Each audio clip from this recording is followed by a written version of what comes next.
Olin, good morning. How horrible was the horror movie? Watching it after the first time out.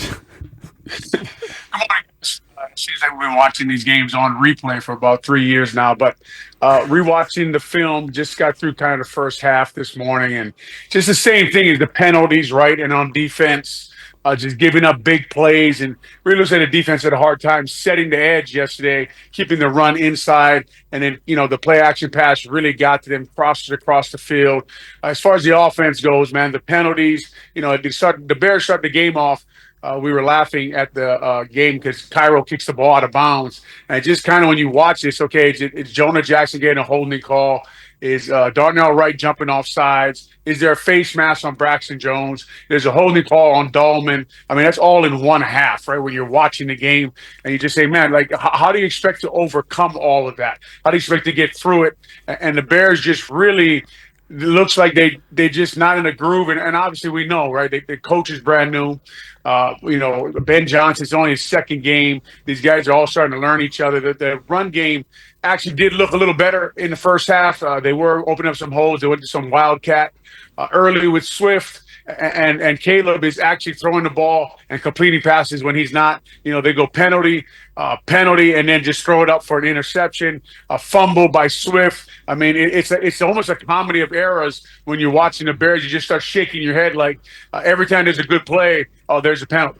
Or there's a fumble, or there's an interception, and it just is when you're watching, you just say, man, I mean, Jalen Johnson makes a play and he's injured, with 12 minutes and 2 seconds left to go in the second quarter, and it's just nothing is going the Bears' way right now. Guys got to make plays, guys got to play better, they got to coach better. Everything when you watch says anything that could possibly go wrong eventually does go wrong, even after some guys make good plays, and you want to say, man, maybe they are playing a little better there. Penalty. Oh, holding. Oh, interception. Oh, someone's not covering a guy. It's just when you're watching, it's just, man, guys, it's what bad football teams do.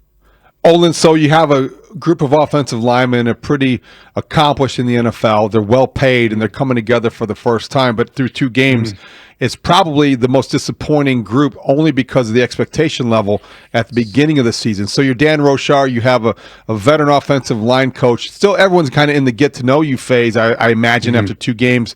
Where do they go from here? How do you bring it together, and what is the biggest problem? Yeah, it's a great question. Where do they go for? The biggest problem is really, really simple. The biggest problem is penalties. Like, the O-line has to stop getting penalties. They got to stop jumping off sides. And like you're saying, some of that may be getting to know each other, not fitting in right, and a guy leaves you, and you don't know he's leaving, so you panic and grab the defensive lineman in the huddle and say, where'd you go? Why didn't you fit in right there? And you guys have heard a million times, right? The O-line, everyone has to be on the same page. Everyone has to be working together. First time they had Joe Tooney in there now for 2 games.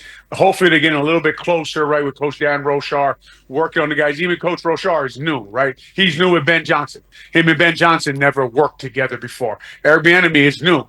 They haven't worked together before. 3 really important coaches that have to get to also know each other, right, guys, and also speak the same language. And when you watch them, Jonah Jackson, like on a holding call, sometimes I wonder he's getting comfortable. Remember, he is a good player. They did pay him a lot of money, but everybody paid him that money to play left guard. Right? No one paid him that money to be a right guard. So when he signed that contract with the Rams and we went and traded for him, the Rams had planned him to play left guard. They lost their center, moved to the center, and in some reason, only Sean McVay could tell us, moved on from Jonah Jackson. So where do they go from here? They keep grinding, David. I've been on, as you know, a lot of offensive lines that weren't very good. And as the year went on, we got to know each other a little better, got to work together better. So as long as they're grinding, as long as they're staying together, as long as they're taking a really clear look at the film and saying, look, this is exactly what's wrong.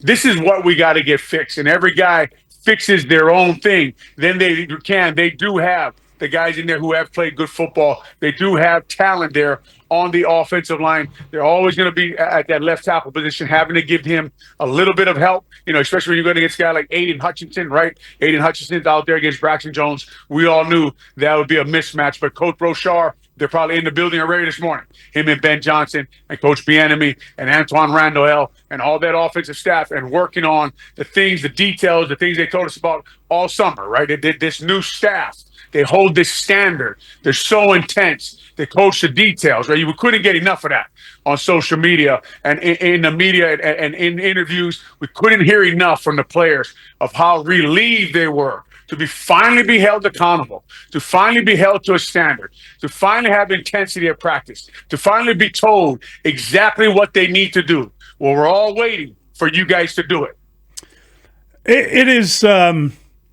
It is a difficult thing to figure out what exactly has gone wrong because everything's gone wrong, right? Do you see anybody playing particularly well? We talked about Rome Odunze had a really good breakout game, but he also didn't. It wasn't a perfect game. There were some passes that you'd love to have seen him caught.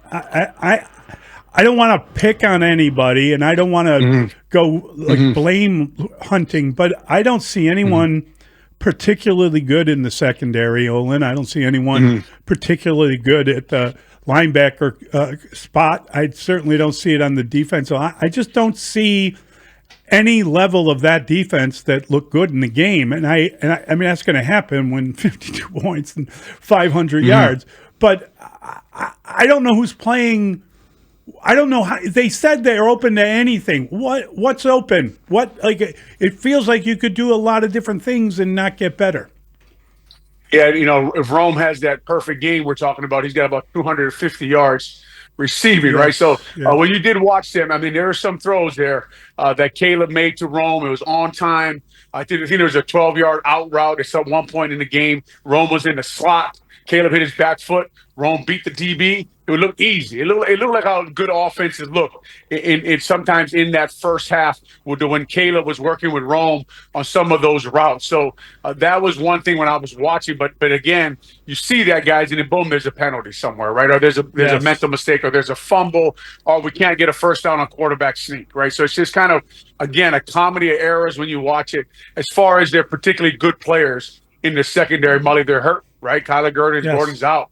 Jalen Johnson makes a great play on Amon-Ra St. Brown to stop a crosser. He's finally on him, right? I mean, on one of the big plays, they're blitzing him from the boundary. They're blitzing Jalen Johnson, and Tyreek Stevenson is covering Amon-Ra St. Brown. I'd like to switch that if I could, right? I'd like to find a way to get my best cornerback, and I'm sure they didn't want to match him up against St. Brown just coming back from that groin injury. I'm sure that was a part of it.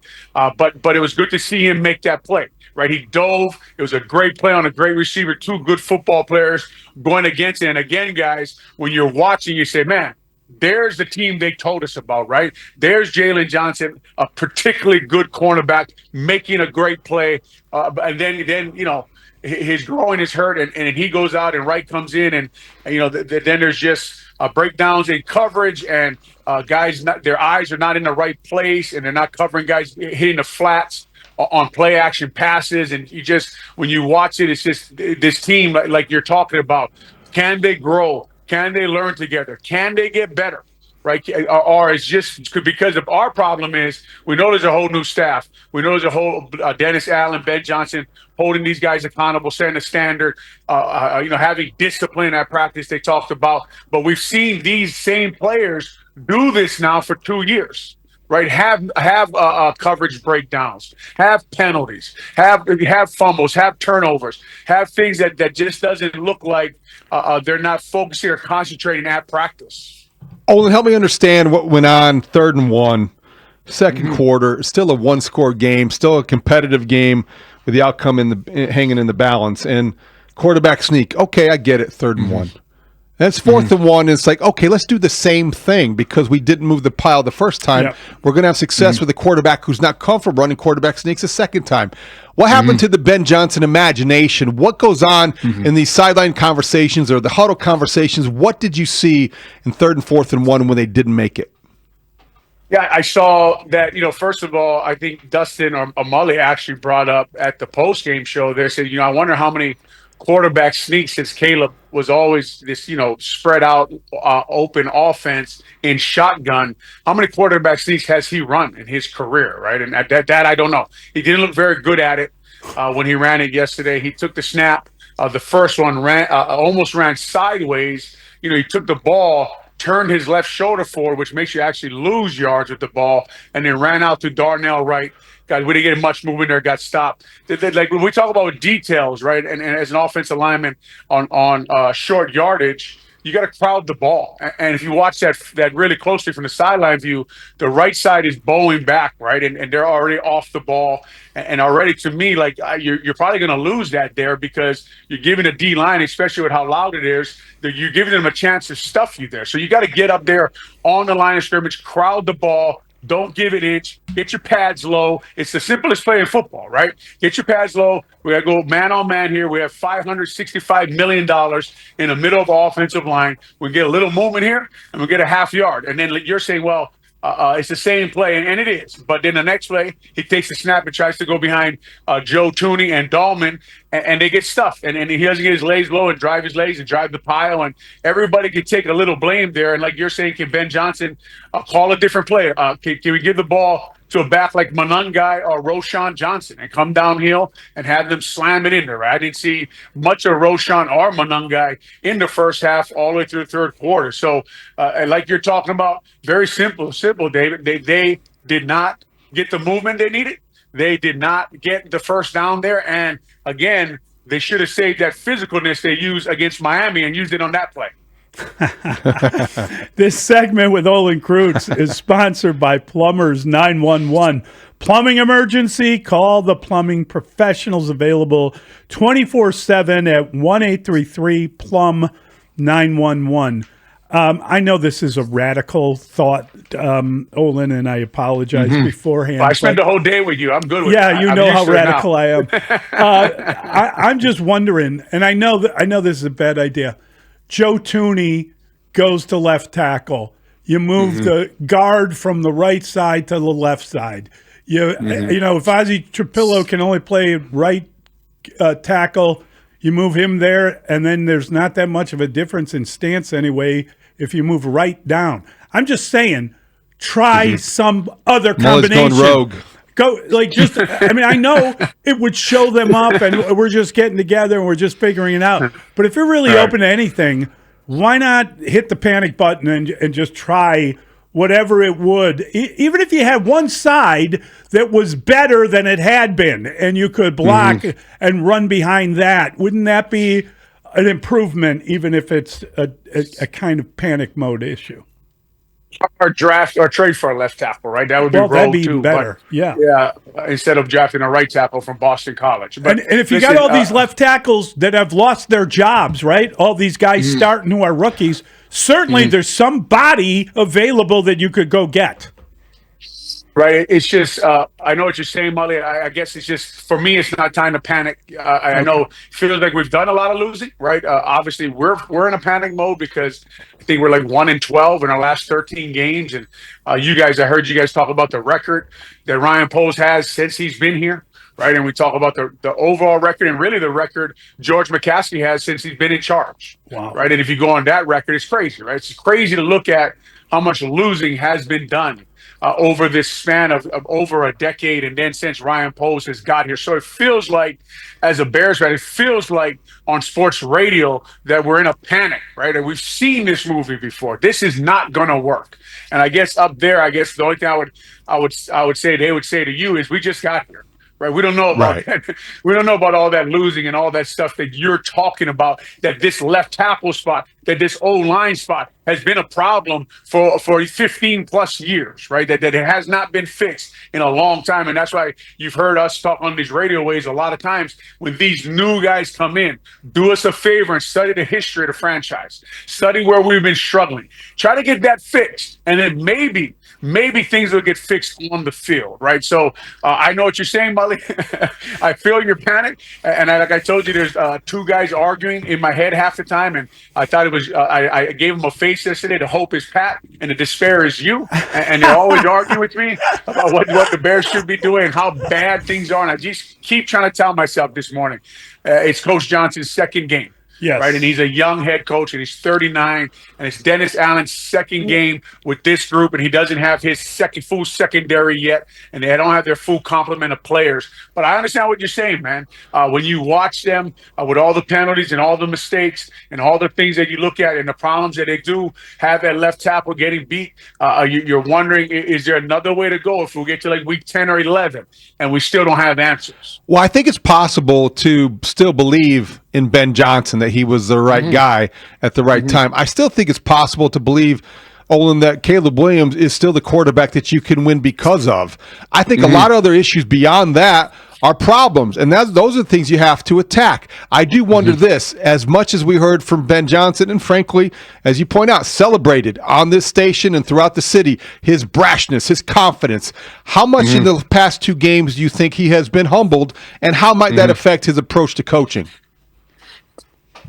You know, the thing about the NFL, the one thing that is guaranteed is you will get humbled, no matter who you are, right? Everyone's got to go through this hard time. Everyone's got to go in a bunker at some point and believe in what they believe, right? And stick to who you are and what you are. And I'm sure it's rattling for any young coach, right? He's 39 years old. He came in, he had all these ideas. You're going to teach the group, you're going to teach everybody, and it all sounds good in the off season, and then the live bullets start firing, right? And then you get setbacks like you had yesterday, and you're going through these growing pains with young players like Caleb Williams, like Rome Odunze, like Luther Burden, like Poston Loveland. How do we use all this young talent that we have on our roster? And I'm sure he's a little rattled, but I'm sure he's not broken. I'm sure he's back there this morning. He's probably been watching film, guys, while we were sleeping, right? He's probably watching film 4 in the morning, and they're grinding on how to fix this. I've seen guys work in the NFL, and trust me, they're going through the process. That doesn't mean the problem with Hallis Hall, like you know, David, is a lot of times they're looking for answers, but they're looking in the wrong places, right? What my opinion would be is the wrong place to look for answers. So they got to get down to what is actually wrong with our football team. Why are we actually not winning games? And I think you got to start with penalties if you're Coach Johnson, because that's what you talked about when you came. You talked about discipline. You talked about details. That's what we heard about him from a lot of people from Detroit. Wait till he teaches you guys the details and explains the plays. But he's got to show us this, guys, as a head coach. You don't only have the details and explaining plays on offense. You're responsible for everything, right? You're responsible for now. He had to answer questions about Cairo Santos for 2 weeks, right? You got to ask questions about his defense and his secondary today. And he's got to go check on the secondary and say, hey, Al, man, Harris, why are these guys busting coverage? You got to get down to it, and you got to put everything in place. And they're working, man. But like you said, David, Ben Johnson came in like it's only 2 games. It's only 2 games, and now we see his management style. Boy, I mean, the Cowboys needed overtime, Olin, 2 overtimes to get past the Giants. Let's just hope that means something. Let's hope the Giants are as bad as you think they are. I'm just saying this Bears because could use a break. Thank God they don't have to play in the division. That would be humiliating. Yeah. I don't know about you guys, but I was worried last night because I don't think Minnesota looks very good, right? Yeah. So that kind of worries me. It makes it worse. It kind of worried me because you kind of try to match this up and say, okay, where are we, right? But when I watch Minnesota and I watch Atlanta's defense, really put it on them, right? And Jeff Albrecht, former University of Hawaii linebacker, coaching defense coordinator there. But when you watch it, it's just kind of like, man, this is. Where is the Chicago Bears team? You saw them just lose, have 52 points, 21, get blown out, play a Minnesota team that maybe looks like their young quarterback has a long way to go, and they gave up a lot of rushing yards last night. So like you say, Mully, still trying to figure out what this team is. Dallas seems like they're the worst of the 3 teams that they've played, and maybe we can get going on a roll here. But after watching Minnesota last night, I really couldn't tell you. Hold them under 50. That's the motto. Great stuff, Olin. Yeah.